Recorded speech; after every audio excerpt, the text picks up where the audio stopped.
麻里惠嘅《The Life-Changing Magic of Tidying Up》係翻譯自平然心動的人生整理魔法日文原版，可能好多人都睇過，仲會同山下英子嘅斷捨離去比較。不過我覺得近藤講嘅其實唔係收納技巧，而係整理你人生嘅方法。喺生活嘅種種壓力之下，我哋嘅空間往往堆滿咗對於過去嘅執着，同埋對於未來嘅焦慮。呢本書帶你透視呢一場整理嘅魔法，令你明白整理房間其實係整理人生。好多人一開始整理就會拎住個垃圾袋衝入房，但係作者話等陣先，唔好咁心急。首先做一件事，就係合埋眼去想象，如果你住喺一個你真心中意嘅空間，嗰度會係點樣嘅呢？可能係好似酒店房咁乾淨，有淡淡嘅香味。夜晚你會沖杯茶，靜靜坐低。我自己嘅體會係，香港人好容易直接跳咗去做嗰部分，但其實更加重要嘅係先問一個問題：你想過一個點樣嘅生活啊？你想成為一個點樣生活嘅人呢？當你有咗呢份清晰嘅願景，去判斷留低定係掉咗佢就變得簡單。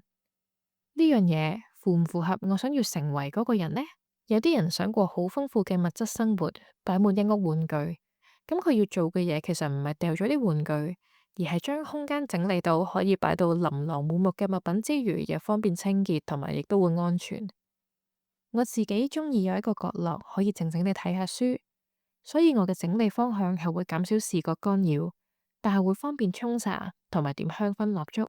呢本書最出名嘅概念就係 Spark Joy， 平然心動。當你拎起一件物品，唔係問佢仲用唔用到，亦都唔係問呢樣物品貴唔貴，而係當你用隻手觸摸嗰件物件嘅時候，你問自己，你拎起佢嗰一刻有冇感覺？近藤話平然心動係一種身體嘅反應。當你拎起一件物品，你嘅心跳有冇微微加速呢？你嘅身體有冇令你更加覺得輕盈？如果呢件物品就係令你心動嘅，就可以留低。如果你只係覺得掉咗好可惜，又或者有一日可能會用得着，咁其實你已經有答案。我會咁樣去理解嗰一啲你唔捨得掉，又或者覺得有一日會總會用得着嘅嘢，其實唔係你嘅物件，係你冇放低你過去做嘅一啲決定。喺搬嚟英國之前嘅執拾非常之唔容易，有好多物件好似用得着，但係拎起嗰一刻已經發現唔中意，咁所以我就果斷放手。尤其是有啲書好難買翻嘅，但係如果唔會再睇，咁不如將佢送俾一啲會更加珍惜呢本書嘅下一位讀者。所以我連昆嵐都送咗俾人，因為有啲書我唔係唔中意，但我真係會覺得我唔會再睇，咁又何必跟我帶去地球嘅另一邊，但係我又唔去睇呢？最後我同我 partner 只係 pack 咗15個紙箱過嚟，喺送嗰啲箱上貨車嗰一刻呢，我好感慨。因為我完全冇嘢留喺我外家，即係我嘅人生其實就喺呢15個紙箱度，仲要係共用嘅添。而我留低嘅全部都係我最中意、最心動嘅衫、書啦、公仔啦，甚至係幾個廚具。如果你有睇過呢本書，又或者你睇過近藤喺 Netflix 幫人執屋嗰個節目，你會發現有一件幾特別嘅事情。作者話掉嘢之前呢，要講句多謝。原來因為近藤曾經喺神社嗰度工作，佢認為萬物都係有靈性嘅。呢一句多謝係多謝佢曾經帶過俾你意義，多謝佢令你學識原來有啲嘢係唔適合我。呢一句多謝代表整理其實唔係有關放棄，而係我已經完成咗一段關係。當任務完成，呢樣物品就自由啦。書入面都有提及過平然心動呢種感覺係要訓練出嚟。點解成日會整理失敗，執執下就掛住睇舊相停晒手呢？因為你一開始就向高難度挑戰，咁所以近藤就提出咗一個正確嘅順序，就係先由衣物開始，跟住整理書，然後係文件，跟住雜物，最後先到同回憶有關嘅嘢。因為衣物最容易判斷心動嘅感覺，而書呢，咁嗰啲總有一日我會睇嘅書，其實通常永遠都唔會讀嘅。我覺得佢講嘅嘢好有趣，就係佢話呢本書嘅使命喺你睇中咗佢嗰一刻就已經完成噶啦。文件方面啊，除咗一啲證書啊、contract 你真係要留低之外，其實其餘幾乎都冇用噶啦。佢哋喺英文入面叫做死重 dead weight。最後就係紀念品同埋相，放喺最後，因為呢個時候你嘅心動感應已經磨練得好敏銳。我前排做咗一件事，就係清走以前喺 live show 買嗰啲 T-shirt。咁我最中意嘅樂隊 Yellow 啦，其實佢哋每次出 show 嘅 T 呢，我都會買嘅。咁 Shine 對上一次喺紅館嘅演唱會，即係佢哋未解散之前嘅演唱會，佢哋好似開咗2場，我睇晒2場嘅。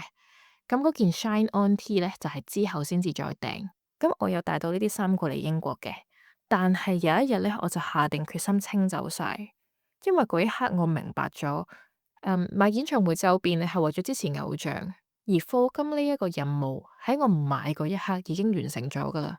我好多謝呢一啲 T 帶俾我美好嘅回憶，每一場 live show 或者演唱會我都仲係好深印象，好記得。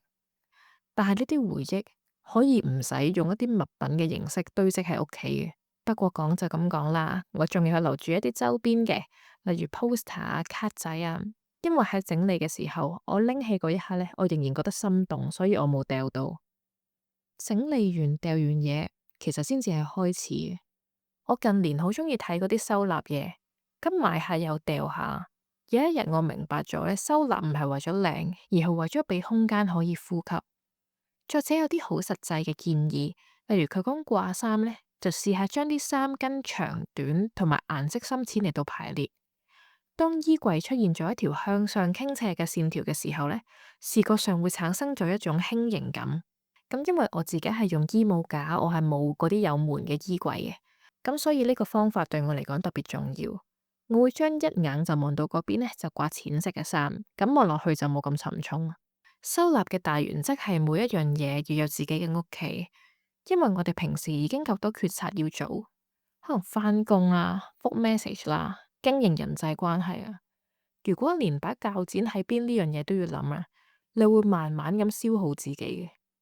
整理其實係幫你分配能量，等你有空間去做重要嘅決定。之前睇過斷捨離，係講點樣喺日常生活中經營整潔嘅人生。但係呢本平然心動呢，有一個我會稱之為幾激進嘅觀點，佢就係覺得整理唔應該係每個月執少少，而係一次過好徹底咁樣完成嘅。因為近藤認為一次過整理，你嘅人生先至會有改變。點解呢？因為當你真係清走所有唔再心動嘅嘢，只係留低心動嘅事物，你會突然之間發現，原來我想要嘅人生係呢一種。書入面有個案例，係有個工程師喺整理書架嘅時候發現，佢留低嘅書全部都同社會福利有關。呢個時候佢先意識到自己嘅志向其實唔係做工程。咁後來佢係辭職去創業嘅。你嘅空間係你內心嘅一面鏡。當你清除咗唔再心動嘅舊物，你就係為未來嘅自己騰出咗空間。而當你身邊全部都係令你心動嘅嘢，你甚至會開始覺得我係一個值得擁有呢啲嘢嘅人。而呢種感覺會慢慢滲入你嘅人生選擇。喺一番大整理之後，你會發現自己更加有能力去處理嗰啲已經俾你拖咗好耐嘅難題。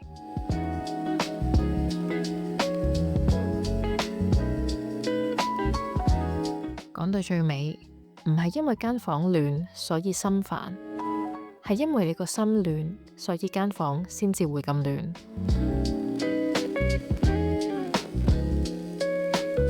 今日介紹嘅書係 Kondo Marie 近藤麻里惠嘅《The Life-Changing Magic of Tidying Up》，出版社係 Avery Publishing， 出版年份係2014年。我離過身呢本書，我係聽 audiobook 嘅。如果今日分享嘅內容能夠令你有個安靜嘅空間去發個好夢，可以 follow 我啊！我哋下個星夜再見，早唞。